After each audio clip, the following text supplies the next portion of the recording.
দুপুরে আলুর তরকারি রান্না করার জন্য আলু কাটছিলাম। হঠাৎ ছুরি পিছলে গিয়ে বাম হাতের তর্জনীতে কেটে গেল। রক্ত বের হতে শুরু করল।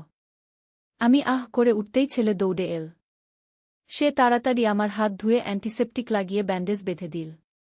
আমি ভাবছিলাম কত যত্নে সে আমার সেবা করছে। ব্যান্ডেজ বাঁধা শেষ হলে সে আমার হাত তার দুই হাতের মধ্যে নিয়ে আলতো করে চুমু খেল।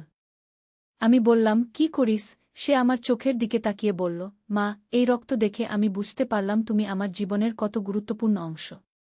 তুমি কষ্ট পেলে আমার হৃদয়ও কেটে যায়।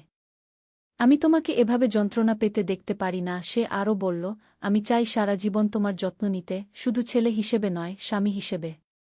মা, আমি তোমাকে ভালোবাসি, তোমাকে বিয়ে করতে চাই। আমার কাটা হাতের ব্যথার চেয়েও মনের ভেতর একটা অদ্ভুত যন্ত্রণা অনুভব করলাম।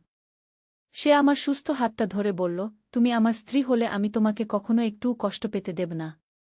এই গল্পটি সম্পূর্ণ শুনলে আপনাদের পানি অটোমেটিক বের হয়ে যাবে, সো যত দ্রুত সম্ভব হাতের কাছে টিস্যু নিয়ে বসে পড়ুন। বিছানার চাদর যেন নষ্ট না হয় সেটা সম্পূর্ণ খেয়াল রাখার অনুরোধ জানিয়ে গল্পটি এখন শুরু করব। তার আগে সর্বশেষ অনুরোধ, দয়া করে এমন পানি বের করার গল্প নিয়মিত শুনতে আমাদের চ্যানেলটি সকলেই সাবস্ক্রাইব করুন। ধন্যবাদ। হ্যালো বন্ধুরা, আমার নাম শ্রাবণী দেবী। আমার বয়স ৪১ বছর। আমার স্বামীর নাম প্রদীপ দেবী, বয়স ৪৪ বছর। আমাদের দুই সন্তান, অভিজিৎ আর মীরা। অভিজিৎ ১৮ বছর বয়সী, কলেজে পড়ে। মীরা ১১ বছর বয়সী, স্কুলে যায়। আজকে যে গল্পটি বলব সেটা আমার জীবনের সবচেয়ে অদ্ভুত আর রহস্যময় ঘটনা। এই ঘটনার পর আমার পুরো জীবনই পাল্টে গেল। শুরু হলো এক অভাবনীয় অ্যাডভেঞ্চার। সেদিন ছিল শুক্রবার। বৃষ্টিতে ভেজা একটা সকাল। আমি রান্নাঘরে গিয়ে দেখি যে রান্নার জন্য কোনো আলু নেই। বাজার থেকে আলু কিনে আনতে হবে। অভিজিৎ তখন কলেজে, মীরা স্কুলে, আর প্রদীপ অফিসে গেছে। আমি একা ছিলাম। বাজারে গিয়ে আলু কিনে নিয়ে বাসায় ফিরলাম। রান্নাঘরে গিয়ে দুপুরের রান্না শুরু করলাম।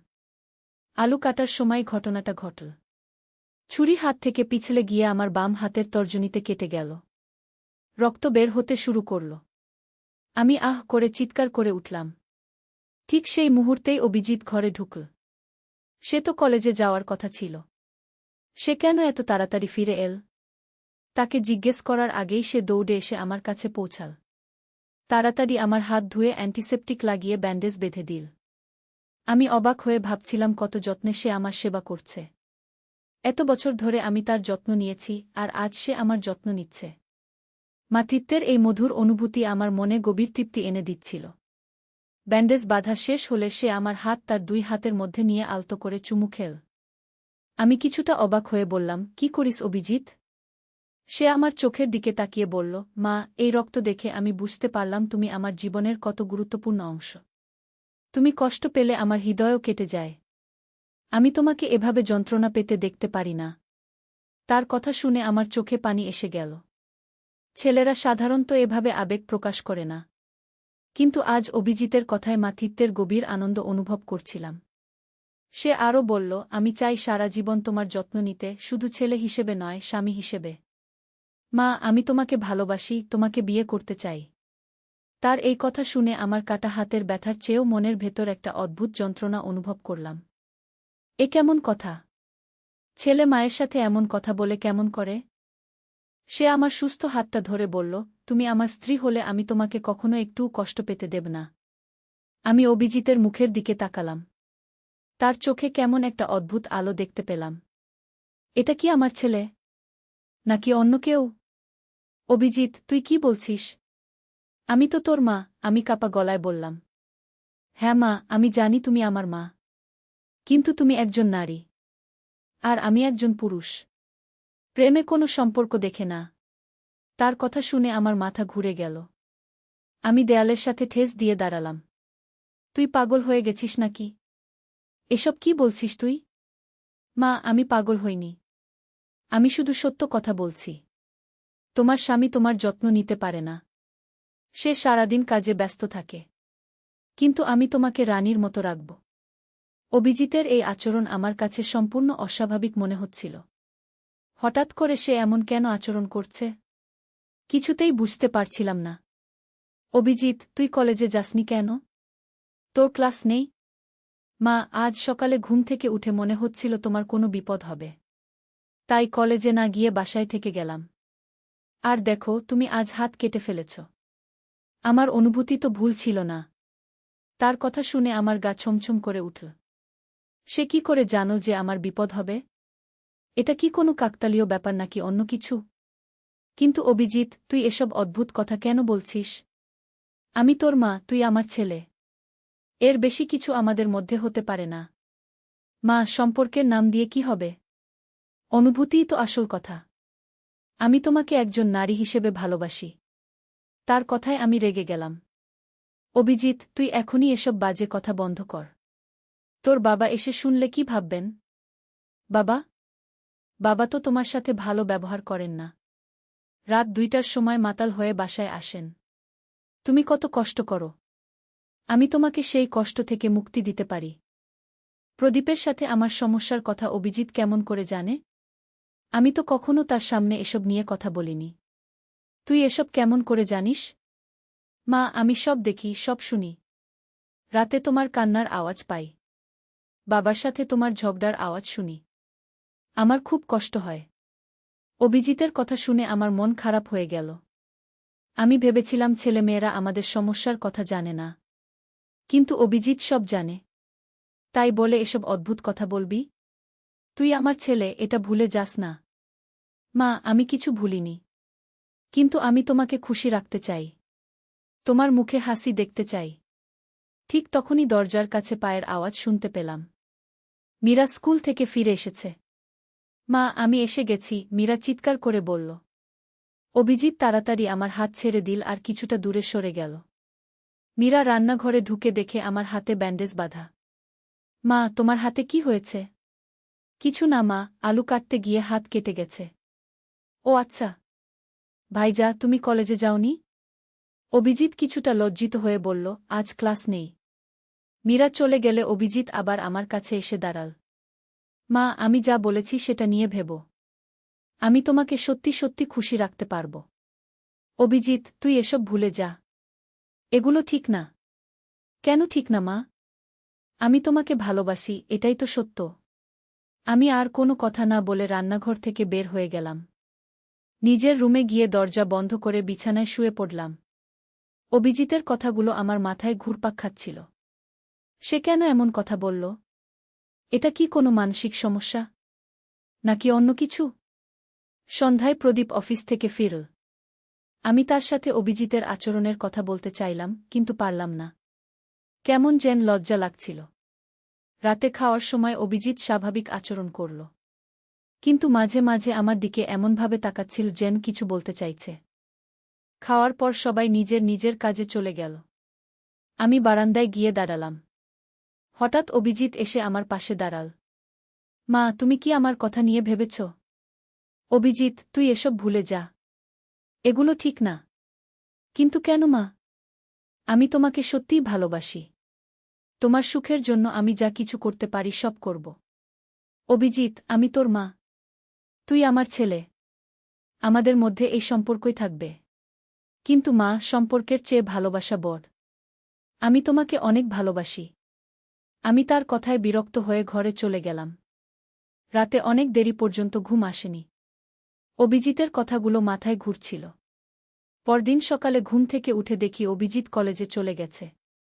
আমি কিছুটা স্বস্তি পেলাম। হয়তো সে তার ভুল বুঝতে পেরেছে। কিন্তু দুপুরে যখন আমি রান্নাঘরে কাজ করছিলাম তখন অভিজিৎ এসে হাজির। মা, আমি এসে গেছি। এত তাড়াতাড়ি? ক্লাস নেই? আছে, কিন্তু তোমার সাথে কথা বলতে চেয়ে এসেছি। আমার মন খারাপ হয়ে গেল। মনে হলো সে আবার সেই সব কথা শুরু করবে। অভিজিৎ, তুই যা বলতে চাইছিস সেটা ভুল। তুই আমার ছেলে, এটা ভুলে যাস না। মা, আমি কিছু ভুলিনি। কিন্তু আমি জানি তুমি খুশি নও। বাবার সাথে তোমার সম্পর্ক ভালো না। সেটা আমাদের ব্যাপার। তোর কিছু করার নেই। কেন নেই মা? আমি তোমার ছেলে। তোমার কষ্ট দেখলে আমার কষ্ট হয়। আমি তোমাকে খুশি রাখতে চাই। তুই চাইলে পড়াশোনা ভালো কর, ভবিষ্যতে একটা ভালো চাকরি কর। এভাবে আমাকে খুশি রাখতে পারবি। শুধু সেভাবে না মা। আমি তোমাকে অন্যভাবেও খুশি রাখতে চাই। তার কথায় আমি বুঝতে পারলাম সে আবার সেই সব কথা বলবে। আমি তাড়াতাড়ি রান্নাঘর থেকে বের হয়ে গেলাম। এভাবে কয়েকদিন চল। অভিজিৎ প্রতিদিন আমার কাছে এসে সেই একই কথা বলত। আমি তাকে বুঝানোর চেষ্টা করতাম, কিন্তু সে শুনত না। একদিন সন্ধ্যায় প্রদীপ অফিস থেকে ফিরে বলল, আমি কয়েকদিনের জন্য ঢাকা যাব। অফিসের জরুরি কাজ আছে। আমার মন খারাপ হয়ে গেল। প্রদীপ চলে গেলে অভিজিৎ আরও বেশি বিরক্ত করবে। পরদিন সকালে প্রদীপ ঢাকার জন্য রওনা দিল। মীরা স্কুলে চলে গেল। অভিজিৎ কলেজে যাওয়ার কথা ছিল, কিন্তু সে বাসায় থেকে গেল। অভিজিৎ, তুই কলেজে যাস না কেন? মা, আজ আমি তোমার সাথে সারাদিন কাটাতে চাই। তার কথায় আমার ভয় লাগতে শুরু করল। আজ বাসায় আমরা দুজনই একা। কেউ নেই। তুই কলেজে যা অভিজিৎ। ক্লাস মিস করিস না। মা, আমি তোমার চেয়ে বেশি কিছু ভালোবাসি না। ক্লাস মিস হোক, কোনো সমস্যা নেই। সে আমার কাছে এসে দাঁড়াল। আমি পিছনে সরে গেলাম। অভিজিৎ, তুই এসব বন্ধ কর। আমি তোর মা। হ্যাঁ মা, তুমি আমার মা। কিন্তু তুমি একজন নারীও। আর আমি তোমাকে একজন নারী হিসেবে ভালোবাসি। সে আমার হাত ধরার চেষ্টা করল। আমি তাড়াতাড়ি হাত সরিয়ে নিলাম। অভিজিৎ, তুই যা করছিস সেটা ভুল। তুই আমার ছেলে, এটা ভুলে যাস না। মা, আমি জানি আমি তোমার ছেলে। কিন্তু সেটা আমার ভালোবাসার পথে বাধা হতে পারে না। আমি তার কথায় ভয় পেয়ে গেলাম। সে কি সত্যিই পাগল হয়ে গেছে? অভিজিৎ, তুই ডাক্তারের কাছে যা। তোর মানসিক সমস্যা হয়েছে। আমার কোনো সমস্যা নেই মা। আমি শুধু তোমাকে ভালোবাসি। এটা কি কোনো অপরাধ? তার কথায় আমি আর কিছু বলতে পারলাম না। আমি তাড়াতাড়ি নিজের রুমে চলে গেলাম আর দরজা বন্ধ করে দিলাম। কিন্তু সে আমার দরজার সামনে এসে দাঁড়াল। মা, দরজা খোলো।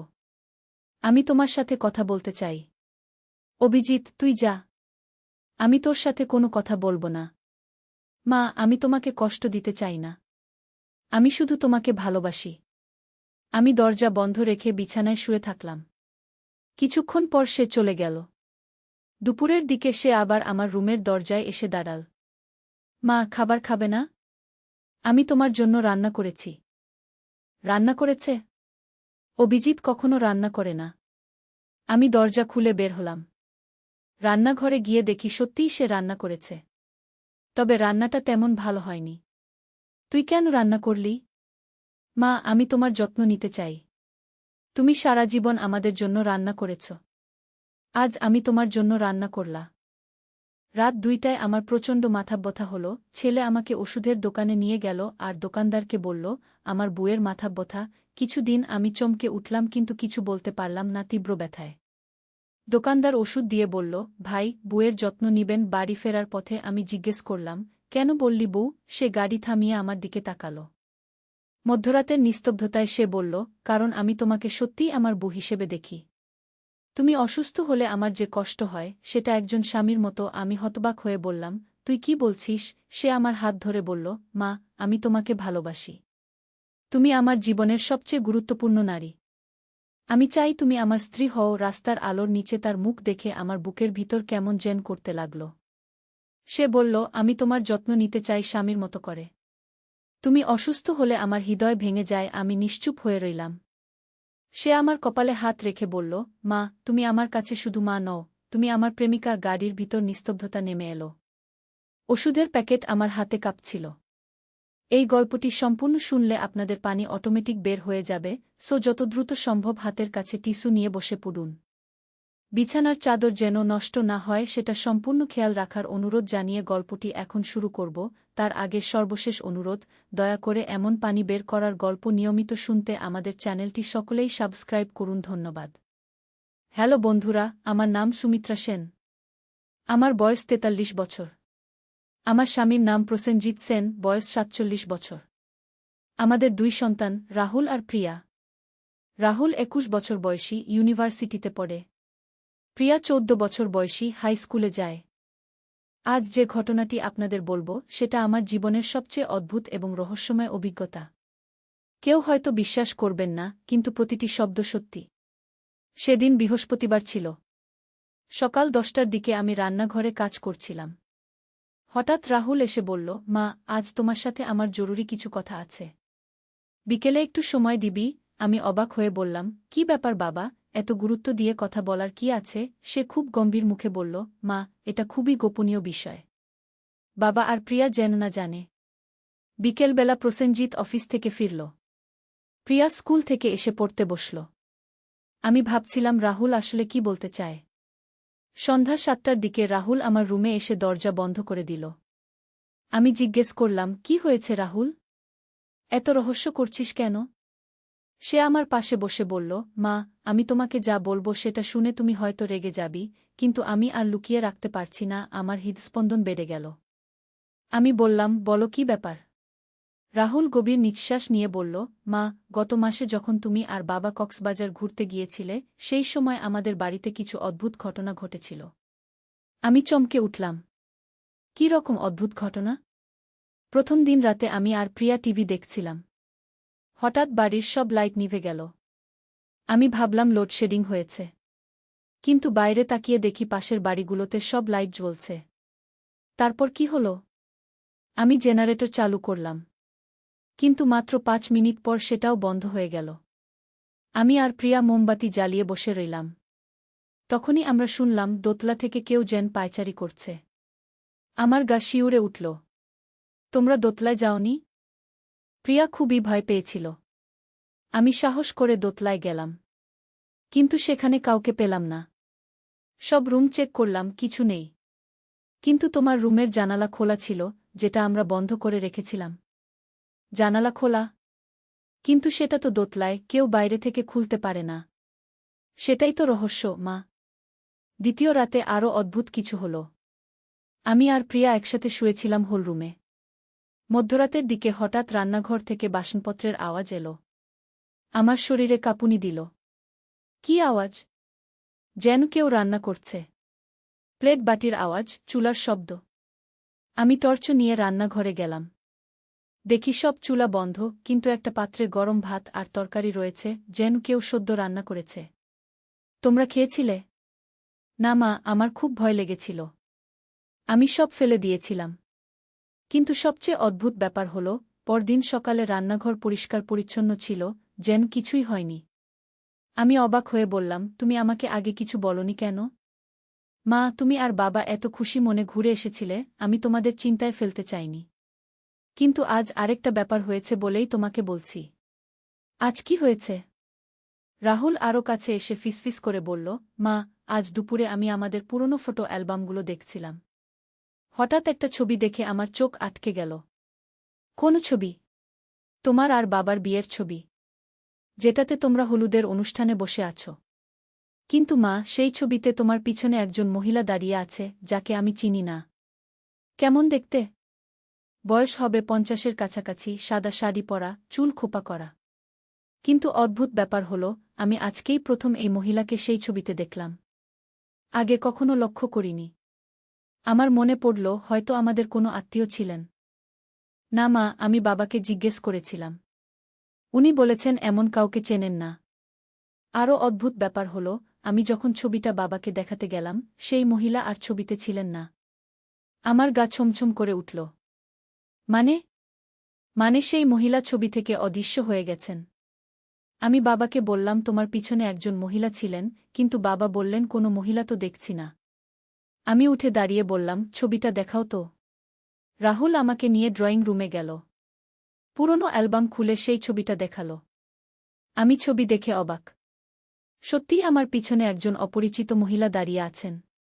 সাদা শাড়ি, খোপা করা চুল, কিন্তু মুখটা একটু ঝাপসা। আমি বললাম, এই মহিলাকে তো আমি চিনি না।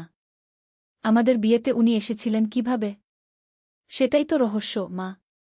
কিন্তু আরও ভয়ের কথা হল, আজ বিকেলে আমি যখন আবার ছবিটা দেখি, সেই মহিলার চেহারা আরও স্পষ্ট হয়ে উঠেছে। যেন তিনি ছবি থেকে বের হয়ে আসতে চাইছেন। আমার হাত পা ঠান্ডা হয়ে গেল। তুমি কি বলছো রাহুল? মা, আমার মনে হচ্ছে এই মহিলার সাথে আমাদের বাড়িতে যে অদ্ভুত ঘটনাগুলো ঘটছে, তার একটা সম্পর্ক আছে। তখনই আমাদের কথার মাঝে প্রিয়া রুমে এসে বলল, মা, রাহুল ভাই, তোমরা কি এত গুরুত্ব দিয়ে আলোচনা করছো? আমি আর রাহুল একসাথে বললাম, কিছু না। প্রিয়া সন্দেহের চোখে তাকিয়ে বলল, আমি জানি তোমরা কিছু একটা লুকাচ্ছ। আমিও শেয়ার করতে চাই। রাহুল বলল, প্রিয়া, এসব তোর বয়স হয়নি জানার। আমার বয়স হয়নি? আমি 14 বছরের মেয়ে, ছোট বাচ্চা না। আর কক্সবাজারে মা বাবা গেলে যে অদ্ভুত জিনিসগুলো দেখেছি সেগুলো নিয়ে তোমার সাথে কথা বলতে চাই। আমি চমকে উঠলাম। তুমিও কিছু দেখেছ?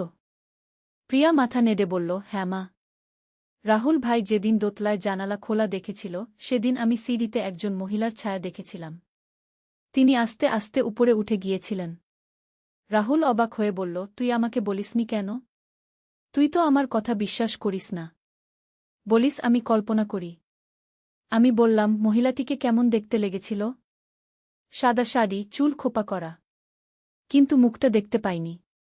আর একটা কথা, তিনি হাঁটার সময় কোনো আওয়াজ হচ্ছিল না। আমার ভয়ে গা কাঁপতে শুরু করল। আমি বললাম, এই ফটো অ্যালবামটা আমাদের কোথা থেকে পেয়েছি? রাহুল বলল, এটা তো আমাদেরই। তুমি আর বাবা বিয়ের পর থেকেই রেখেছ? না, আমার মনে আছে। এই অ্যালবামটা আমাদের ছিল না। কেউ একজন উপহার দিয়েছিল। কিন্তু কে দিয়েছিল সেটা মনে নেই। প্রিয়া বলল, মা, আমার একটা কথা মনে পড়েছে। গত সপ্তাহে আমি রান্নাঘরে পানি খেতে গেছিলাম। তখন আমি শুনলাম কেউ যেন আমার নাম ধরে ডাকছে। খুব মিষ্টি গলা, যেন কোনো বয়স্ক মহিলার। আমার হৃদস্পন্দন আরও বেড়ে গেল। কি বলেছিল? বলেছিল, প্রিয়া, আমার কাছে এসো। আমি চারদিকে তাকালাম, কিন্তু কাউকে দেখলাম না। রাহুল বলল, মা, আমার মনে হচ্ছে এই ব্যাপারটা আরও গভীর। আমাদের উচিত কারো সাহায্য নেওয়া। আমি বললাম, কার সাহায্য? আমার এক বন্ধুর বাবা আছেন, উনি এসব অতিপ্রাকৃত ব্যাপারে বিশেষজ্ঞ। তার কাছে গেলে হয়তো কিছু সমাধান পাওয়া যেতে পারে। তখনই প্রসেনজিৎ বাইরে থেকে ডাকল, সুমিত্রা, খাবার তৈরি হয়েছে? আমি তাড়াতাড়ি বললাম, হ্যাঁ, আসছি। তারপর রাহুল আর প্রিয়াকে বললাম, এই কথাগুলো তোমাদের বাবার সামনে বলো না। উনি চিন্তায় পড়ে যাবেন।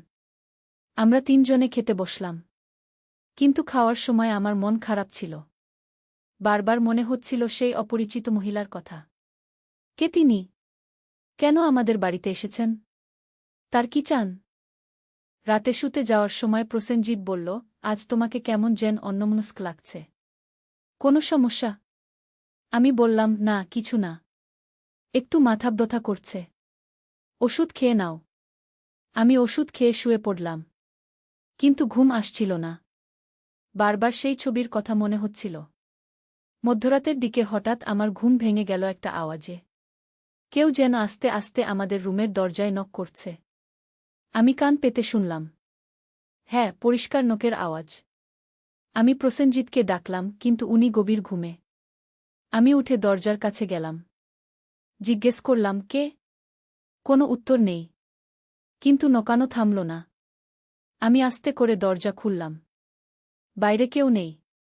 কিন্তু সিঁড়ির দিকে তাকিয়ে দেখি একটা সাদা ছায়া উপরে উঠে যাচ্ছে। আমার সাহস হল না সিঁড়িতে যেতে। আমি দরজা বন্ধ করে বিছানায় ফিরে এলাম।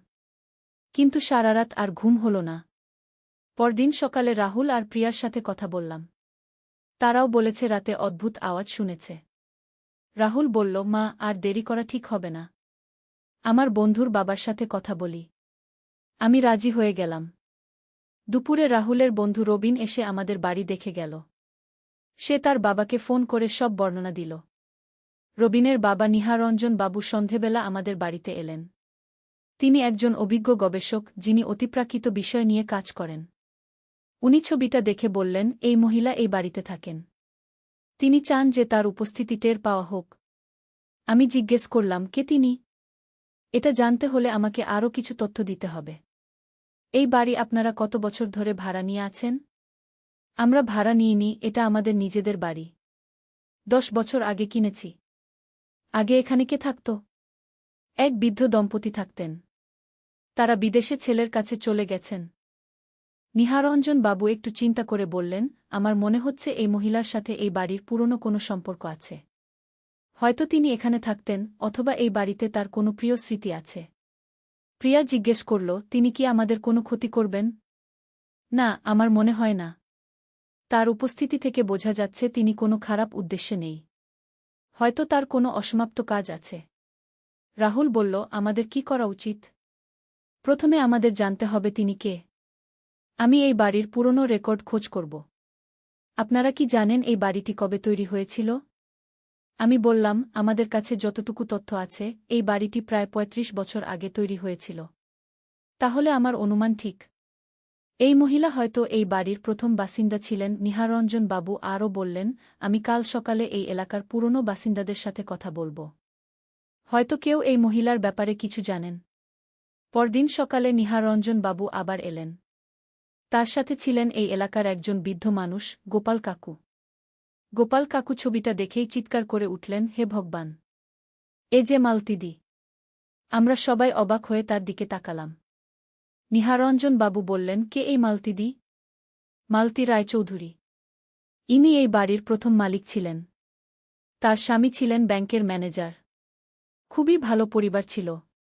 আমি জিজ্ঞেস করলাম, তার কি হয়েছিল? গোপাল কাকু দীর্ঘশ্বাস ফেলে বললেন, এটা একটা দুঃখের কাহিনী। মালতীদির একমাত্র ছেলে রাজীব বিদেশে পড়াশোনা করত। একদিন খবর এলো রাজীব একটা দুর্ঘটনায় মারা গেছে। তারপর মালতীদি শোকে প্রায় পাগল হয়ে গিয়েছিলেন। উনি প্রতিদিন রাজীবের জন্য খাবার তৈরি করতেন, তার রুম পরিষ্কার রাখতেন, যেন সে ফিরে আসবে।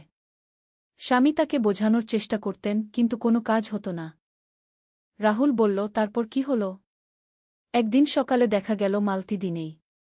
উনি রাতের বেলা কোথায় গেছেন কেউ জানে না। পুলিশ অনেক খোঁজ করেছিল, কিন্তু তার কোনো খোঁজ পাওয়া যায়নি। তার স্বামী কয়েক মাস পর এই বাড়ি বিক্রি করে অন্য জায়গা চলে গেলেন। শুনেছি উনিও পরে মারা গেছেন। প্রিয়া জিজ্ঞেস করল, মালতীদি কত বছর বয়সে হারিয়ে গেছিলেন? তখন উনার বয়স ছিল ৪৮-৫০-এর মতো। নিহারঞ্জন বাবু বললেন, এবার সব পরিষ্কার হয়ে গেল। মালতী রায়চৌধুরী তার ছেলের শোকে এই বাড়ি ছেড়ে চলে গিয়েছিলেন, কিন্তু তার আত্মা এখনও এই বাড়িতেই রয়ে গেছে। আমি ভয়ে ভয়ে জিজ্ঞেস করলাম, তিনি কি চান? আমার মনে হচ্ছে তিনি তার ছেলের জন্য অপেক্ষা করছেন। হয়তো ভাবছেন রাজীব ফিরে আসবে। কিন্তু আমাদের পরিবারের সাথে তার সম্পর্ক কি? নিহারঞ্জন বাবু ভাবলেন কিছুক্ষণ। তারপর বললেন, রাহুল আর রাজীবের বয়স প্রায় একই ছিল। হয়তো মালতীদি রাহুলকে দেখে তার ছেলের কথা মনে করেন। তাই তিনি এই পরিবারের কাছাকাছি থাকতে চাইছেন। গোপাল কাকু বললেন, মালতীদি খুবই ভালো মানুষ ছিলেন। উনি কখনো কারো ক্ষতি করতেন না। এমনকি মৃত্যুর পরেও উনি আপনাদের কোনো ক্ষতি করবেন না। আমি জিজ্ঞেস করলাম, তাহলে আমাদের কি করা উচিত? নিহারঞ্জন বাবু বললেন, আমার পরামর্শ হল, আপনারা মালতীদির সাথে কথা বলার চেষ্টা করুন। তাকে বুঝান যে তার ছেলে আর ফিরে আসবে না। তার আত্মার শান্তির জন্য কিছু একটা করতে হবে। কিভাবে তার সাথে কথা বলবো? আজ রাতে আপনারা সবাই একসাথে বসুন। মালতীদির ছবির সামনে একটা মোমবাতি জ্বালান। তারপর তাকে ডাকুন। দেখবেন তিনি উপস্থিত হবেন। সেই রাতে আমরা সবাই একসাথে বসলাম। এমনকি প্রসেনজিৎকেও সব বলতে হল। প্রথমে উনি বিশ্বাস করেননি, কিন্তু পরে রাজি হয়ে গেলেন। আমরা মোমবাতি জ্বালিয়ে মালতীদির নাম ধরে ডাকলাম। প্রায় ১০ মিনিট পর হঠাৎ ঘরের তাপমাত্রা কমে গেল। মোমবাতির আলো ম্লান হয়ে এল। তারপরই আমরা দেখলাম ঘরের এক কোণে একজন মহিলা দাঁড়িয়ে আছেন। সাদা শাড়ি, খোপা করা চুল, ঠিক ছবির মতো।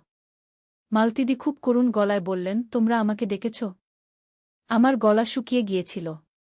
কোনমতে বললাম, জি, আপনি মালতীদি? হ্যাঁ, আমি মালতী। তোমরা আমার বাড়িতে থাকো। রাহুল সাহস করে বলল, আপনি এখানে কেন রয়ে গেছেন? আমার ছেলে রাজীবের জন্য অপেক্ষা করছি। সে বিদেশ থেকে ফিরবে। প্রসেনজিৎ নরম গলায় বললেন, মালতীদি, রাজীব আর ফিরবে না। সে অনেক বছর আগে মারা গেছে। মালতীদি কাঁদতে শুরু করলেন। না, আমার ছেলে মরতে পারে না। সে ফিরবে। আমি বললাম, আপনার ছেলে আর ফিরবে না, কিন্তু তার আত্মা শান্তিতে আছে। আপনিও শান্তিতে যান। আমি কিভাবে যাব? রাজীব একা রয়ে যাবে। প্রিয়া কাঁদতে কাঁদতে বলল, মালতী মাসি, রাজীব দাদা আপনার জন্য অপেক্ষা করছেন। আপনি তার কাছে যান।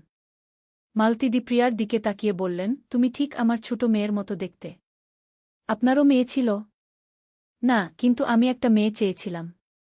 তোমার মতো। নিহারঞ্জন বাবু বললেন, মালতীদি, আপনি এত বছর ধরে এখানে কষ্ট পাচ্ছেন। এবার আপনার শান্তিতে থাকার সময় হয়েছে। মালতীদি আস্তে আস্তে ফ্যাকাশে হতে শুরু করলেন। তিনি বললেন, আমি যাচ্ছি। কিন্তু তোমাদের এই পরিবারটা আমার খুব ভালো লেগেছে।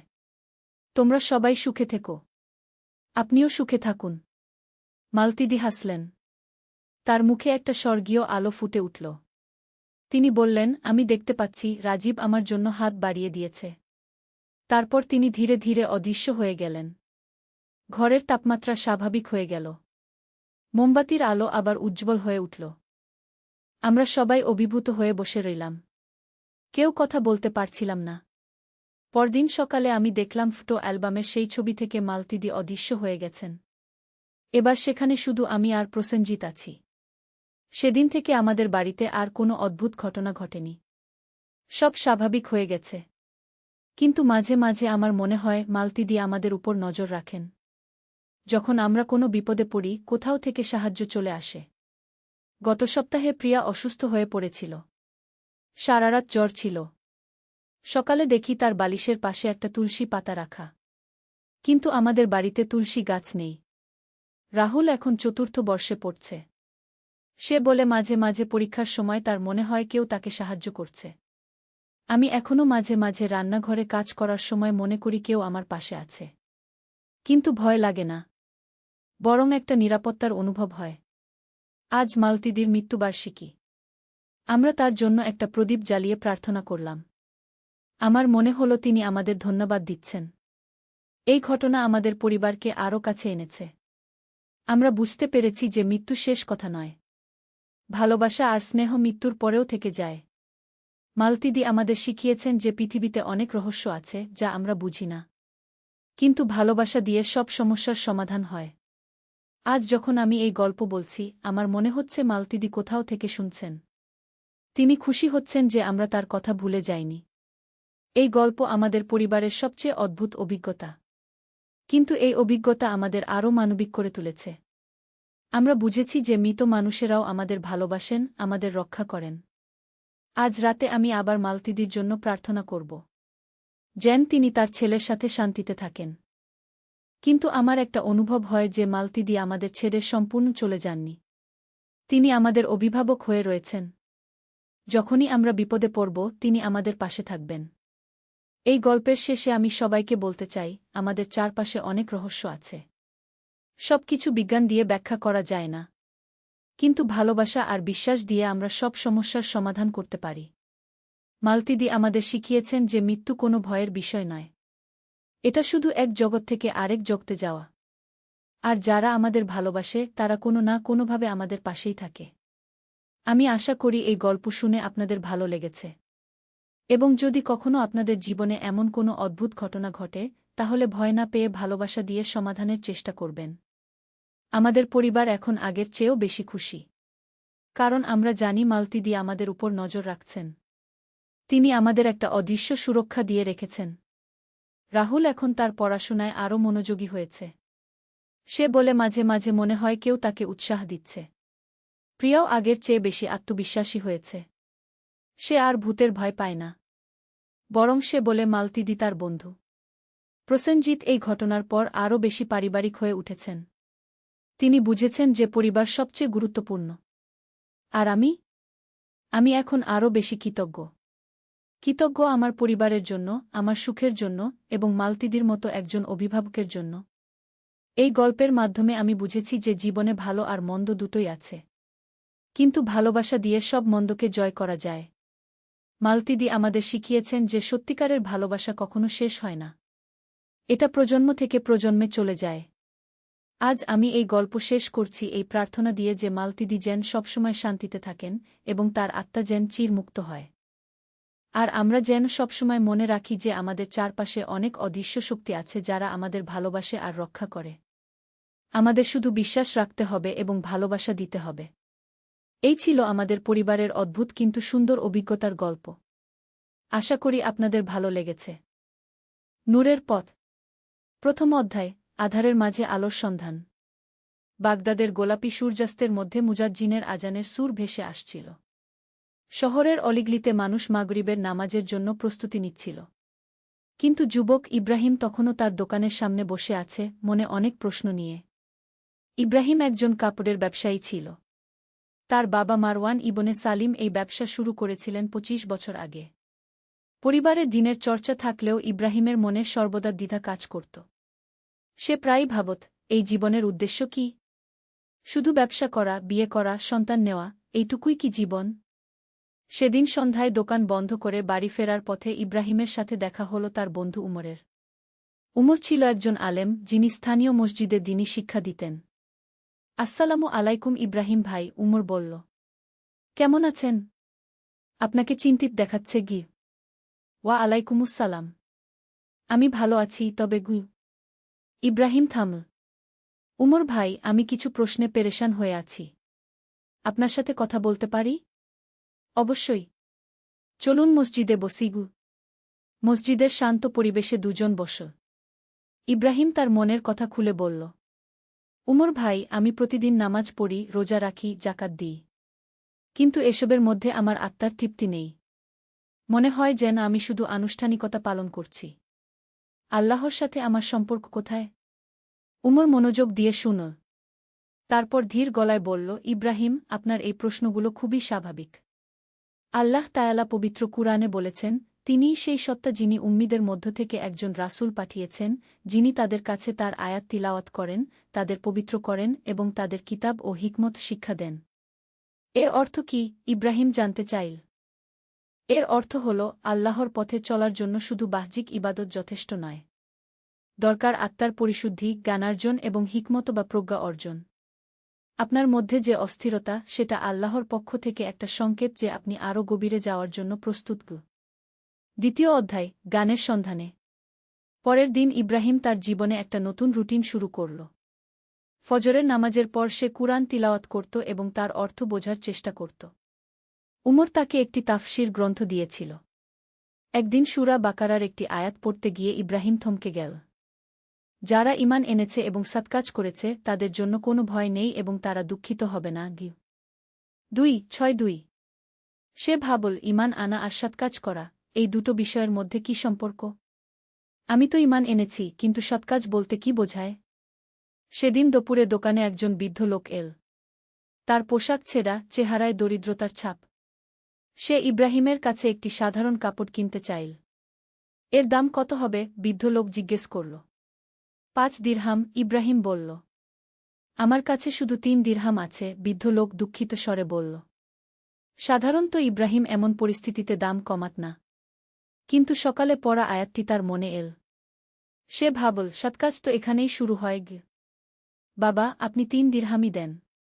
কোনো সমস্যা নেই, ইব্রাহিম বলল। বৃদ্ধ লোকের চোখ উজ্জ্বল হয়ে উঠল। আল্লাহ আপনার মঙ্গল করুন, বেটা। সেদিন সন্ধ্যায় ইব্রাহিমের মনে এক অন্যরকম প্রশান্তি এল। সে বুঝল যে ইবাদতের আসল স্বাদ এভাবেই পাওয়া যায়। কয়েকদিন পর উমরের সাথে আবার সাক্ষাৎ হল। ইব্রাহিম তার অনুভূতির কথা বলল। উমর ভাই, আমি এখন বুঝতে পারছি যে আল্লাহর ইবাদত শুধু নামাজ রোজার মধ্যেই সীমাবদ্ধ নয়। প্রতিটি ভালো কাজই ইবাদত। উমর মুস্কি দিয়ে বলল, আলহামদুলিল্লাহ। আপনি সঠিক পথে এগিয়ে চলেছেন। রাসূলুল্লাহ বলেছেন, তোমাদের প্রতিটি ভালো কাজই সাদাকাহ, এমনকি আপনার ভাইয়ের দিকে হাসি মুখে তাকানোও সাদাকাহ। কিন্তু উমর ভাই, আমি আরও কিছু জানতে চাই। আল্লাহর সাথে সম্পর্ক আরও গভীর করার উপায় কি? তাহলে আপনাকে তাসাউফ বা আধ্যাত্মিকতার পথে যেতে হবে। আমি আপনাকে এক ব্যক্তির কাছে নিয়ে যাব। তিনি আমাদের এলাকার একজন প্রসিদ্ধ ওলি। তার নাম শেখ আবু নাসর আল-সাররাজ। 3য় অধ্যায়, পীরের কাছে দীক্ষা। পরের জুমাবারে ইব্রাহিম উমরের সাথে শহরের বাইরে একটি খানকায় গেল। খানকাটি ছিল একটি সাদামাটা ইমারত, কিন্তু চারপাশে এমন একটা শান্তির পরিবেশ যে ইব্রাহিম ভিতরে ঢুকতেই মনে এক অদ্ভুত প্রশান্তি অনুভব করল। শেখ আবু নাসর ছিলেন প্রায় 60 বছর বয়সী একজন মানুষ। তার চেহারায় নূরের ছাপ, চোখে গভীর প্রজ্ঞার আলো। তিনি যখন কথা বলতেন, মনে হতো যেন কুরআন হাদিসের জ্ঞান তার কণ্ঠ থেকে ঝরে পড়ছে। আসসালামু আলাইকুম শেখ, উমর সালাম দিল। এই ভাই ইব্রাহিম। উনি আল্লাহর পথে এগিয়ে যেতে চান। শেখ সাহেব ইব্রাহিমের দিকে তাকিয়ে মুস্কি দিলেন। ওয়া আলাইকুমুসসালাম। বেটা ইব্রাহিম, তোমার চোখে আল্লাহর প্রেমের তৃষ্ণা দেখতে পাচ্ছি। আল্লাহ তায়ালা যাকে হেদায়েত দিতে চান, তার হৃদয়ে এমনই তৃষ্ণা সৃষ্টি করেন। হুজুর, আমি জানতে চাই কিভাবে আল্লাহর সাথে আমার সম্পর্ক আরও গভীর করতে পারি। ইব্রাহিম বলল। বেটা, এর জন্য প্রথমে তোমাকে তওবা করতে হবে। অতীতের সব গুনাহ থেকে আল্লাহর কাছে ক্ষমা চাইতে হবে। তারপর তোমার নফসের সাথে জিহাদ করতে হবে। নফসের সাথে জিহাদ? হ্যাঁ। নফস মানে তোমার ভিতরের যে শক্তি তোমাকে খারাপ কাজের দিকে টানে। এটাকে নিয়ন্ত্রণ করা ছাড়া আল্লাহর নেকটো পাওয়া সম্ভব নয়। রাসূলুল্লাহ বলেছেন, আসল জিহাদ হচ্ছে নিজের নফসের বিরুদ্ধে জিহাদ। শেখ সাহেব ইব্রাহিমকে কিছু আমল শেখালেন। প্রতিদিন ফজরের পর ১০০ বার লা ইলাহা ইল্লাল্লাহু মুহাম্মাদুর রাসূলুল্লাহ পড়তে, ১০০ বার ইস্তেগফার করতে এবং তাহাজ্জুদ নামাজ পড়ার চেষ্টা করতে। আর সবচেয়ে গুরুত্বপূর্ণ বিষয় হচ্ছে মুরাকাবা। শেখ বলল, মুরাকাবা কি? মুরাকাবা হচ্ছে ধ্যান। তুমি নীরবে বসে আল্লাহর কথা ভাববে, তার মহত্ব, তার রহমত, তার গুণাবলী নিয়ে চিন্তা করবে। ধীরে ধীরে তোমার অন্তর পরিষ্কার হয়ে যাবে এবং আল্লাহর নূর তোমার হৃদয়ে প্রবেশ করবে। ইব্রাহিম সেদিন থেকে শেখের নির্দেশ মতো আমল শুরু করল। প্রথম কয়েকদিন কঠিন লাগল, কিন্তু ধীরে ধীরে অভ্যাস হয়ে গেল। চতুর্থ অধ্যায়, পরীক্ষার সময়। ১ মাস পার হওয়ার পর ইব্রাহিমের জীবনে একটি বড় পরীক্ষা এল। তার ব্যবসায় বড় ধরনের ক্ষতি হল। একজন গ্রাহক বড় অর্ডার নিয়ে গিয়েছিল কিন্তু টাকা দেয়নি। ইব্রাহিম বুঝল যে লোকটি তাকে ঠকিয়েছে। এই ঘটনার পর ইব্রাহিমের মনে প্রচণ্ড রাগ এল। সে চাইল প্রতিশোধ নিতে। কিন্তু তাহাজ্জুদের নামাজে দাঁড়িয়ে যখন সে কুরআনের আয়াত পড়ল, যারা ক্রোধ সংবরণ করে এবং মানুষকে ক্ষমা করে দেয়, আল্লাহ এমন সৎকর্মপরায়ণদের ভালোবাসেন। ৩:১-৩:৪ এই আয়াত পড়ে ইব্রাহিমের মন নরম হয়ে গেল। সে বুঝল যে এটা তার জন্য একটা পরীক্ষা। পরের দিন সে শেখ সাহেবের কাছে গিয়ে সব বলল। হুজুর, আমার খুব রাগ হচ্ছে। এই লোকটি আমার সাথে খুব খারাপ আচরণ করেছে। শেখ সাহেব মুস্কি দিয়ে বলল, বেটা ইব্রাহিম, এটাই তো আসল পরীক্ষা। আল্লাহ তায়ালা দেখতে চান যে তুমি কুরআনের শিক্ষা বাস্তব জীবনে কতটুকু প্রয়োগ করতে পার।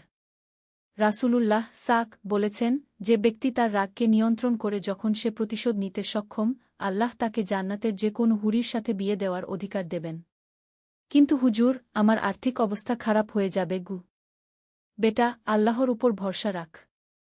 তিনি বলেছেন, যে আল্লাহকে ভয় করে, আল্লাহ তার জন্য বের হওয়ার পথ করে দেন এবং তাকে এমন জায়গা থেকে রিজিক দেন যেখান থেকে সে কল্পনাও করতে পারে না। 6:5-2-3 ইব্রাহিম সেদিন সিদ্ধান্ত নিল যে সে ওই লোকটিকে ক্ষমা করে দেবে। এমনকি সে তার জন্য দোয়াও করল যাতে আল্লাহ তাকে হেদায়েত দেন। আশ্চর্যের বিষয় হল, এর ১ সপ্তাহ পরে ইব্রাহিমের কাছে একটি নতুন বড় অর্ডার এল। এবার গ্রাহক আগেই টাকা দিয়ে দিল। ইব্রাহিম বুঝল যে আল্লাহর প্রতিশ্রুতি কত সত্য। পঞ্চম অধ্যায়, আধ্যাত্মিক উন্নতি। মাসের পর মাস এভাবে চলতে লাগল। ইব্রাহিম নিয়মিত শেখ সাহেবের কাছে যেত, আমল করত এবং ধীরে ধীরে তার আধ্যাত্মিক অবস্থার উন্নতি হতে লাগল। এখন তার নামাজে আগের চেয়ে অনেক বেশি খুশু, মনোযোগ আসত। কুরআন তিলাওয়াত করলে চোখে পানি চলে আসত। একদিন মুরাকাবা করতে বসে ইব্রাহিমের অন্তরে এমন এক নূরের অনুভূতি হল যেন আল্লাহর রহমত তার উপর নাজিল হচ্ছে। সে এত আনন্দিত হল যে কাঁদতে শুরু করে দিল। পরের দিন শেখ সাহেবের কাছে এসে সে এই অভিজ্ঞতার কথা বলল। আলহামদুলিল্লাহ, শেখ সাহেব বলল, তোমার অন্তর পরিষ্কার হতে শুরু করেছে।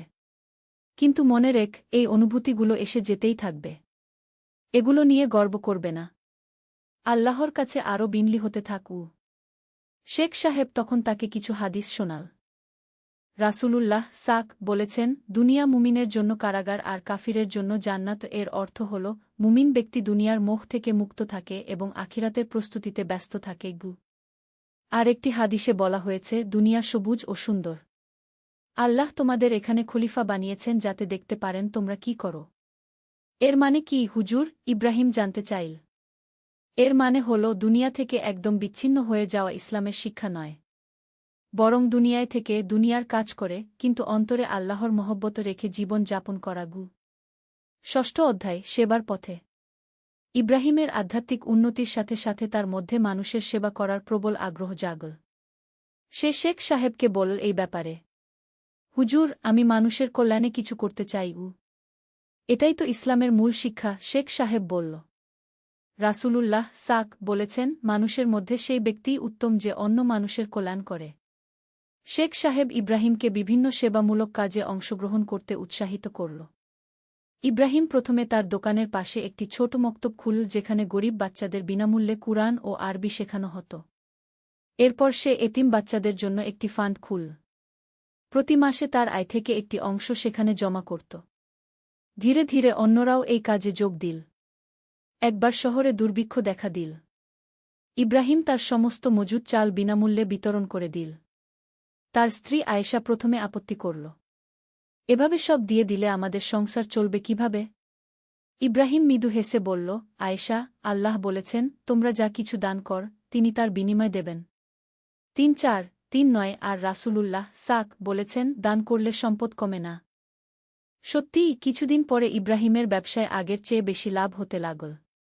আল্লাহর রহমতে তার আর্থিক অবস্থা আরও ভালো হয়ে গেল। 7ম অধ্যায়, পারিবারিক জীবনে ইসলাম। ইব্রাহিমের আধ্যাত্মিক পরিবর্তন তার পারিবারিক জীবনেও প্রভাব ফেলল। সে তার স্ত্রী আয়েশাকেও দ্বীনি জ্ঞান শিক্ষা দিত। প্রতিদিন মাগরিবের পর তারা একসাথে কুরআন তিলাওয়াত করত এবং হাদিস পড়ত। আয়েশাও ধীরে ধীরে পরিবর্তিত হতে লাগল। সে তার প্রতিবেশী মহিলাদের সাথে একটি দ্বীনি আলোচনার মজলিস শুরু করল। সেখানে তারা কুরআন হাদিসের আলোচনা করত এবং মুসলিম নারীদের অধিকার ও দায়িত্ব নিয়ে কথা বলত।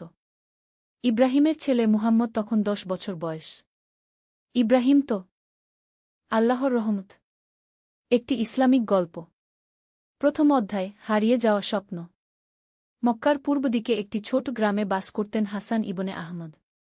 তিনি ছিলেন একজন দরিদ্র কিন্তু অত্যন্ত ধর্মপ্রাণ মানুষ। তার স্ত্রী আয়েশা এবং 10 বছর বয়সী ছেলে ইউসুফকে নিয়ে তার ছোট্ট সংসার। হাসান পেশা ছিলেন একজন মুচি। দিনরাত পরিশ্রম করেও তার পরিবারের ভরণপোষণ চালানো কঠিন হয়ে পড়েছিল। একদিন ফজরের নামাজের পর মসজিদে বসে থাকতে থাকতে হাসানের মনে একটি স্বপ্নের কথা মনে পড়ল। গত রাতে তিনি স্বপ্নে দেখেছিলেন যে কাবা শরীফের কাছে একটি স্থানে মাটি খুঁড়লে অনেক সোনার মোহর পাওয়া যাবে। স্বপ্নটি এত স্পষ্ট ছিল যে তিনি সেই স্থানটি চিনতে পারতেন। আল্লাহ পাক, এই স্বপ্নের কি মানে? হাসান মনে মনে ভাবলেন। তিনি জানতেন যে অনেক সময় আল্লাহ তাআলা স্বপ্নের মাধ্যমে তার বান্দাদের সাথে যোগাযোগ করেন। কিন্তু এই স্বপ্নে কি সত্যিই কোনো ইশারা ছিল? বাড়ি ফিরে এসে তিনি স্ত্রী আয়েশার কাছে স্বপ্নের কথা বললেন। আয়েশা ছিলেন একজন বুদ্ধিমতী এবং ধৈর্যশীল নারী।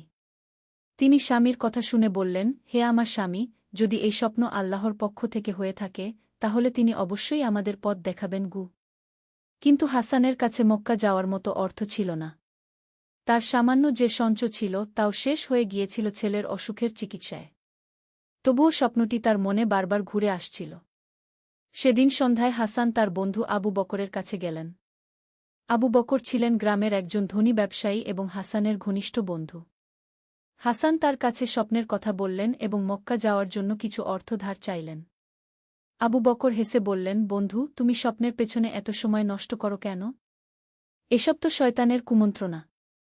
তার চেয়ে বরং কাজকর্মে মনোযোগ দাও। হাসান হতাশ হয়ে বাড়ি ফিরলেন। কিন্তু স্বপ্নটি তার মন থেকে যাচ্ছিল না। তিনি পরের দিন থেকে আরও কঠোর পরিশ্রম শুরু করলেন। ভোর থেকে রাত পর্যন্ত জুতো মেরামত করতেন, নতুন জুতো বানাতেন। কিন্তু আয় যা হতো তার সবটুকুই খরচ হয়ে যেত দৈনন্দিন প্রয়োজনে। দ্বিতীয় অধ্যায়, বিশ্বাসের পরীক্ষা। দিন যেতে লাগল। হাসান প্রতিদিন 5 ওয়াক্ত নামাজ পড়তেন, কুরআন তেলাওয়াত করতেন। কিন্তু সেই স্বপ্নের কথা ভুলতে পারছিলেন না। একদিন তিনি তার পুত্র ইউসুফকে ডেকে বললেন, বাবা, তুমি কি মনে করো? যদি আল্লাহ তাআলা কাউকে স্বপ্নে কিছু দেখান, তাহলে তার কি করা উচিত? ইউসুফ ছিল খুবই বুদ্ধিমান।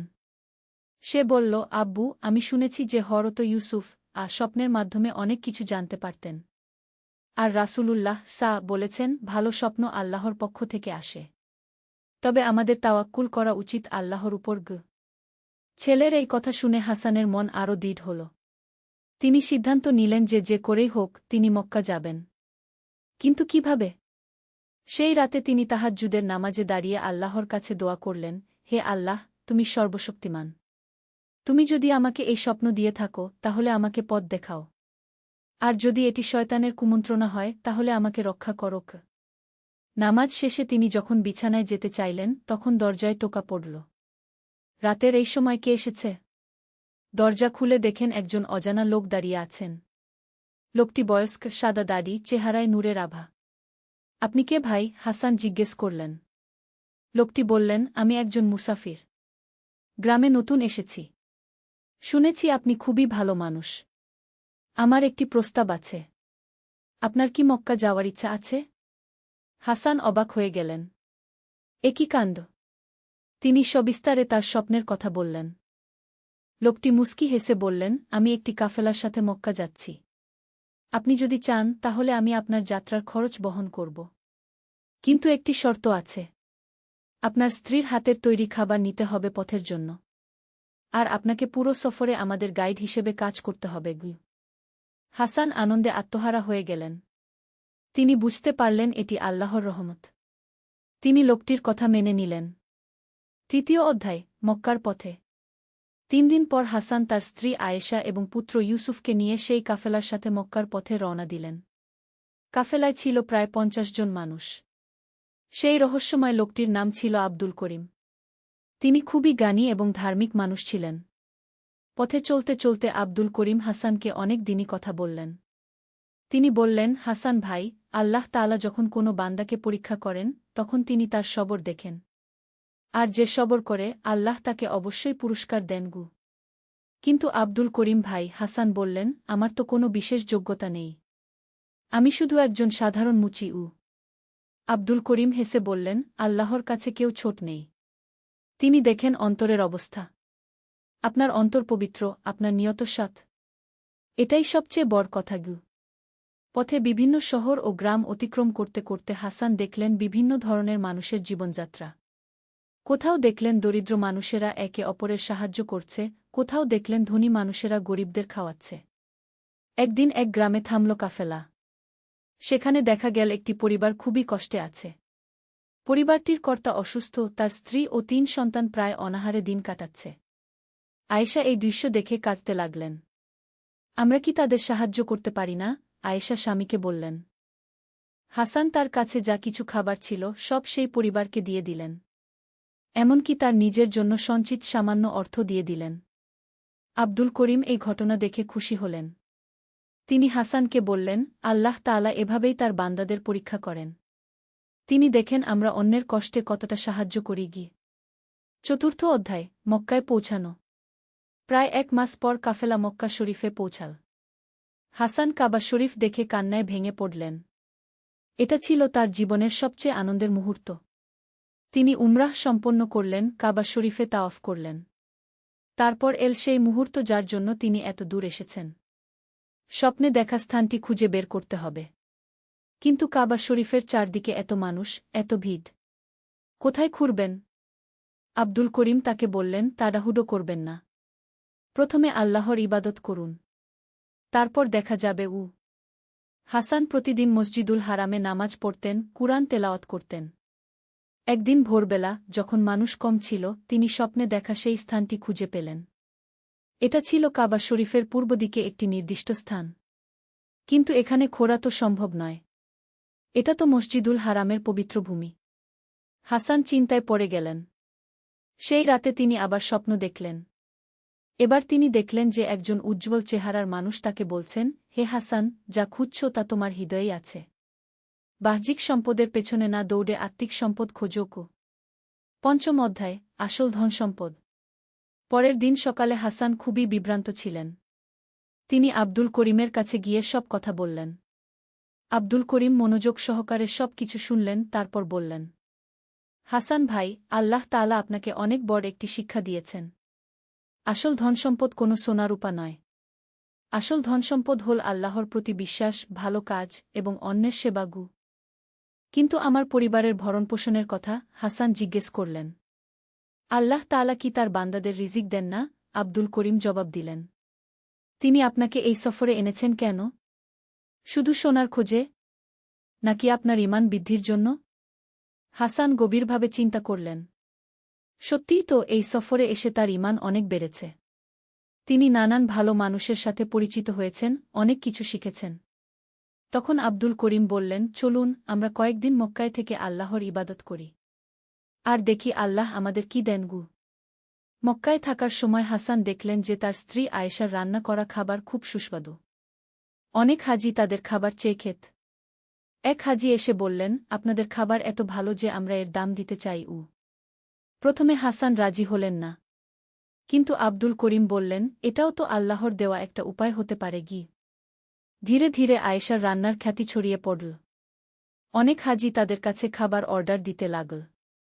কয়েকদিনের মধ্যেই তারা বেশ ভালো পরিমাণ অর্থ আয় করল। ষষ্ঠ অধ্যায়, প্রকৃত উপলব্ধি।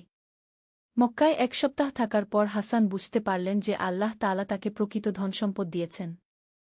এটা কোনো মাটির নিচে লুকানো সোনা নয়, বরং তার স্ত্রীর রান্নার দক্ষতা এবং তার নিজের সততা ও পরিশ্রম।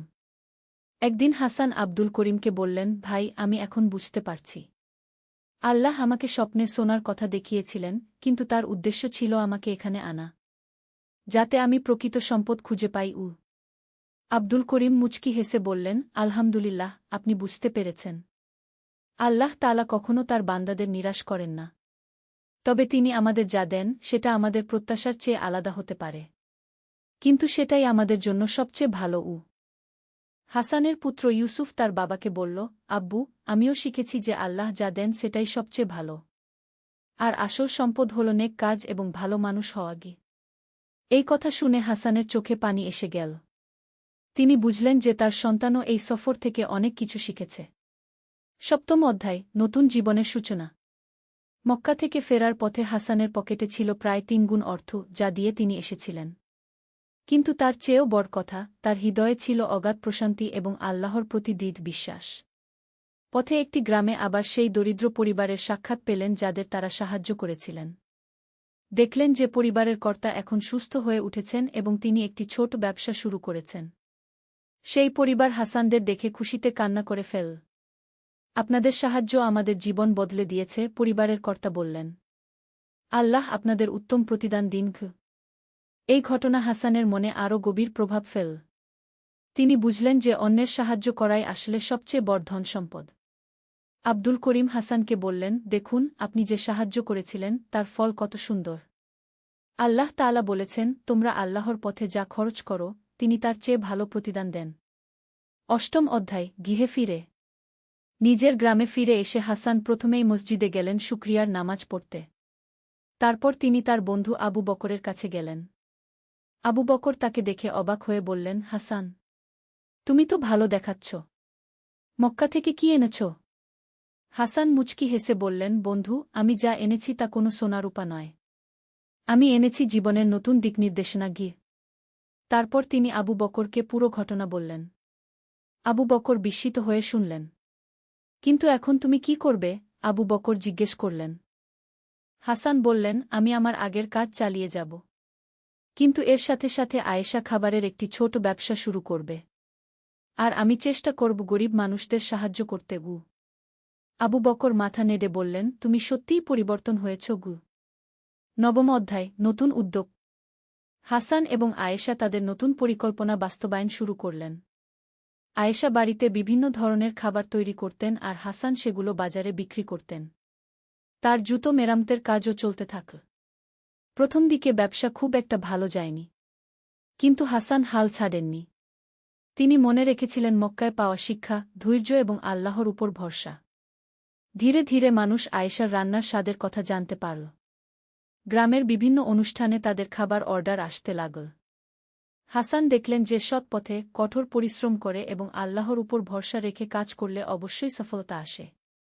কিন্তু সবচেয়ে বড় কথা ছিল, হাসান এখন নিজের আয় থেকে একটা অংশ সবসময় গরিব দুঃখীদের সাহায্যের জন্য আলাদা রাখতেন। প্রতি শুক্রবার তিনি মসজিদে গিয়ে দেখতেন কোনো মানুষের সাহায্যের প্রয়োজন আছে কিনা। দশম অধ্যায়, আব্দুল করিমের আগমন। এভাবে প্রায় 1 বছর কেটে গেল। হাসানের পরিবারের অবস্থা এখন অনেক ভালো। ইউসুফ এখন মক্তবে পড়ে এবং সে খুবই ভালো ছাত্র। আয়েশার খাবারের ব্যবসাও বেশ জমে উঠেছে। একদিন সন্ধ্যায় হাসান দেখলেন যে আব্দুল করিম তাদের বাড়িতে এসেছেন। হাসান তাকে দেখে আনন্দে আত্মহারা হয়ে গেলেন। আব্দুল করিম ভাই, আপনি কেমন আছেন? আপনি কিভাবে এখানে? আব্দুল করিম মুচকি হেসে বললেন, আমি ভালো আছি। আর আমি এসেছি দেখতে যে আপনি কেমন আছেন। আপনার চেহারা দেখে মনে হচ্ছে আপনি খুশি। হাসান তাকে সব খবর দিলেন। আব্দুল করিম সব কিছু শুনে খুশি হলেন। আলহামদুলিল্লাহ, আব্দুল করিম বললেন। আল্লাহ তাআলা আপনাকে যে পরীক্ষায় ফেলেছিলেন আপনি তাতে উত্তীর্ণ হয়েছেন। এখন আমি আপনাকে একটি গোপন কথা বলি। কি গোপন কথা? হাসান কৌতূহলী হয়ে জিজ্ঞেস করলেন। আব্দুল করিম বললেন, আপনি যে প্রথম রাতে স্বপ্ন দেখেছিলেন সেটা আল্লাহর পক্ষ থেকেই ছিল। কিন্তু সেই স্বপ্নের উদ্দেশ্য ছিল আপনাকে মক্কায় নিয়ে যাওয়া, যাতে আপনি জীবনের প্রকৃত অর্থ বুঝতে পারেন গু। আর আপনি কে? হাসান জিজ্ঞেস করলেন। আব্দুল করিম বললেন, আমি একজন সাধারণ বান্দা। কিন্তু আল্লাহ তাআলা আমাকে দায়িত্ব দিয়েছিলেন আপনাকে সাহায্য করার। আসলে প্রকৃত ধনসম্পদ তো আপনার কাছেই ছিল, আপনার ঈমান, আপনার পরিবার, আপনার দক্ষতা গু। একাদশ অধ্যায়, নতুন দায়িত্ব। আব্দুল করিম হাসানকে আরও বললেন, এখন আপনার একটি নতুন দায়িত্ব আছে। আপনি যে শিক্ষা পেয়েছেন সেটা অন্য মানুষদের কাছে পৌঁছে দিন। অনেক মানুষ আছে যারা জীবনের প্রকৃত অর্থ খুঁজে পায় না। হাসান বললেন, কিন্তু আমি তো কোনো আলেম নই। আমি কিভাবে মানুষদের শেখাব? আপনার জীবনযাত্রাই হবে আপনার শিক্ষা, আব্দুল করিম উত্তর দিলেন। যখন মানুষ দেখবে যে আপনি সৎভাবে জীবিকা নির্বাহ করছেন, অন্যদের সাহায্য করছেন, আল্লাহর উপর ভরসা রাখছেন, তখন তারা নিজেই শিখবে গু। এই কথা শুনে হাসানের মন ভালো লেগে গেল। তিনি সিদ্ধান্ত নিলেন যে তিনি তার গ্রামে একটি সামাজিক সংগঠন গড়বেন যেখানে গরিব মানুষদের সাহায্য করা হবে এবং তাদের দক্ষতা বৃদ্ধির ব্যবস্থা করা হবে। দ্বাদশ অধ্যায়, সমাজসেবার উদ্যোগ। হাসান প্রথমে তার বন্ধু আবু বকরের সাথে কথা বললেন। আবু বকর এখন হাসানের পরিবর্তন দেখে অভিভূত। তিনি হাসানের প্রস্তাবে সম্মত হলেন। আমার কিছু অর্থ আছে, আবু বকর বললেন। আমি তোমাদের এই কাজে সাহায্য করব। তারা গ্রামের মসজিদের ইমাম সাহেবের সাথেও কথা বললেন। ইমাম সাহেব এই উদ্যোগকে স্বাগত জানালেন। হাসান, আয়েশা এবং তাদের সহযোগীরা শুরু করলেন নূর সেবা সংস্থা গু। এই সংস্থার মাধ্যমে তারা গ্রামের দরিদ্র পরিবারগুলোকে বিভিন্নভাবে সাহায্য করতে লাগলেন। ১. দরিদ্র শিশুদের জন্য বিনামূল্যে শিক্ষার ব্যবস্থা। ২. অসহায় পরিবারের জন্য খাদ্য সাহায্য। ৩. বিধবা ও অসহায় নারীদের জন্য কাজের সুযোগ সৃষ্টি। ৪. অসুস্থ মানুষদের চিকিৎসার ব্যবস্থা। আয়েশা বিশেষভাবে গ্রামের নারীদের রান্নার প্রশিক্ষণ দিতে লাগলেন, যাতে তারা নিজেরাও ছোটখাটো ব্যবসা করতে পারে। ত্রয়োদশ অধ্যায়, আল্লাহর অসীম রহমত। এই সেবামূলক কাজ চালু হওয়ার পর হাসান দেখলেন যে তার নিজের ব্যবসাও আরও ভালো যাচ্ছে। মানুষ তাকে ভালোবাসে এবং বিশ্বাস করে। আল্লাহর রহমতে তার আর্থিক অবস্থাও দিন দিন উন্নতি হচ্ছে। একদিন হাসান তার পুত্র ইউসুফকে বললেন, বাবা, তুমি কি বুঝতে পারছ আল্লাহ তাআলা আমাদের কত বড় নিয়ামত দিয়েছেন? ইউসুফ এখন ১৩ বছর বয়স। সে খুবই বুদ্ধিমান এবং ধার্মিক হয়ে উঠেছে।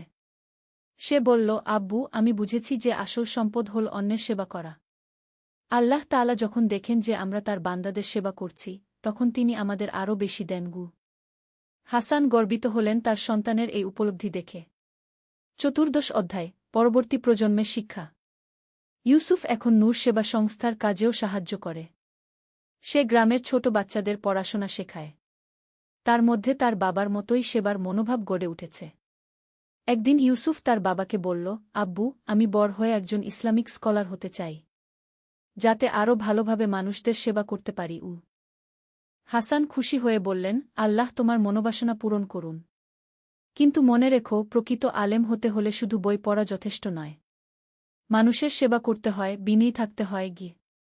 পঞ্চদশ অধ্যায়, আব্দুল করিমের বিদায়। আব্দুল করিম কয়েকদিন হাসানদের সাথে থেকে তাদের কাজকর্ম দেখলেন। তিনি খুবই সন্তুষ্ট হলেন।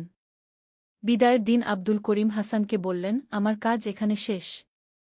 আল্লাহ তাআলা আপনাকে সফল করেছেন। এখন আপনি নিজেই অন্যদের পথ দেখাতে পারবেন গো। আপনি কোথায় যাবেন? হাসান জিজ্ঞেস করলেন। আল্লাহ যেখানে পাঠাবেন, আব্দুল করিম উত্তর দিলেন। হয়তো কোথাও আরেকজন হাসানের মতো মানুষ আছে যার সাহায্য প্রয়োজন। হাসান কাঁদতে কাঁদতে বললেন, আপনি আমার জীবন পরিবর্তন করে দিয়েছেন গু। আব্দুল করিম বললেন, না ভাই, আল্লাহই আপনার জীবন পরিবর্তন করেছেন। আমি শুধু একটি মাধ্যম ছিলাম। এখন আপনিও অন্যদের জন্য সেই মাধ্যম হয়ে উঠুন গো। ষোড়শ অধ্যায়, জীবনের প্রকৃত অর্থ। আব্দুল করিম চলে যাওয়ার পর হাসান আরও বেশি নিষ্ঠার সাথে তার সেবামূলক কাজে মনোনিবেশ করলেন। তিনি বুঝে গেছেন যে জীবনের প্রকৃত অর্থ হল আল্লাহর সন্তুষ্টি অর্জন এবং তার সৃষ্টির সেবা। বছর ৩ পর হাসানের গ্রামে একটি বড় পরিবর্তন এসেছে। গরিবের সংখ্যা কমেছে, শিক্ষার হার বেড়েছে, মানুষের মধ্যে পারস্পরিক সহযোগিতা বেড়েছে। একদিন এক বয়স্ক লোক হাসানের কাছে এসে বললেন, হাসান ভাই, আমি শুনেছি আপনি একসময় মক্কায় গিয়েছিলেন সোনার খোঁজে। কিন্তু এখন দেখি আপনি অন্য ধরনের সম্পদ পেয়েছেন গু। হাসান মুচকি হেসে বললেন, হ্যাঁ চাচা, আল্লাহ আমাকে এমন সম্পদ দিয়েছেন যা চুরি হয় না, নষ্ট হয় না। সেটা হল মানুষের ভালোবাসা এবং আল্লাহর সন্তুষ্টি গি। সপ্তদশ অধ্যায়, নতুন স্বপ্ন। আরও কয়েক বছর পর হাসান আবার একটি স্বপ্ন দেখলেন। এবার স্বপ্নে দেখলেন যে অনেক মানুষ তাকে ধন্যবাদ দিচ্ছে। একজন উজ্জ্বল চেহারার ব্যক্তি তাকে বলছেন, হে হাসান, তুমি জীবনের প্রকৃত সম্পদ খুঁজে পেয়েছ। এখন তোমার কাজ হবে আরও বেশি মানুষকে এই পথে আনা গিয়ে। সকালে উঠে হাসান আয়েশাকে স্বপ্নের কথা বললেন। আয়েশা বললেন, আল্লাহ তাআলা আমাদের আরও বড় দায়িত্ব দিচ্ছেন মনে হয় গিয়ে। হাসান ভাবলেন। তিনি সিদ্ধান্ত নিলেন যে তিনি নূর সেবা সংস্থার কাজ আরও বিস্তৃত করবেন। শুধু তার গ্রামে নয়, আশেপাশের গ্রামগুলোতেও এই কাজ ছড়িয়ে দেবেন। অষ্টাদশ অধ্যায়, বিস্তৃত সেবা। ইউসুফ এখন 18 বছর বয়সে। সে তার বাবার স্বপ্ন বাস্তবায়নে সাহায্য করতে লাগল। তারা আশেপাশের 5টি গ্রামে নূর সেবা সংস্থার শাখা খুললেন। প্রতিটি শাখায় তারা একই ধরনের কাজ করতে লাগলেন: শিক্ষা, স্বাস্থ্যসেবা, দক্ষতা উন্নয়ন এবং অর্থনৈতিক সাহায্য। হাসান দেখলেন যে তার শুরু করা এই ছোট উদ্যোগ এখন একটি বড় আন্দোলনে পরিণত হয়েছে। অনেক শিক্ষিত যুবক তাদের সাথে যোগ দিয়েছে। একদিন একজন সরকারি কর্মকর্তা এসে হাসানকে বললেন, আপনাদের কাজ দেখে সরকার খুবই প্রভাবিত। আপনারা যদি চান, সরকার আপনাদের এই কাজে সাহায্য করবে গি। হাসান খুশি হয়ে বললেন, আমরা যে কোনো ভালো সাহায্য গ্রহণ করব। তবে আমাদের মূল উদ্দেশ্য থেকে বিচ্যুত হব না, সেটা হল আল্লাহর সন্তুষ্টি এবং মানব সেবা গু।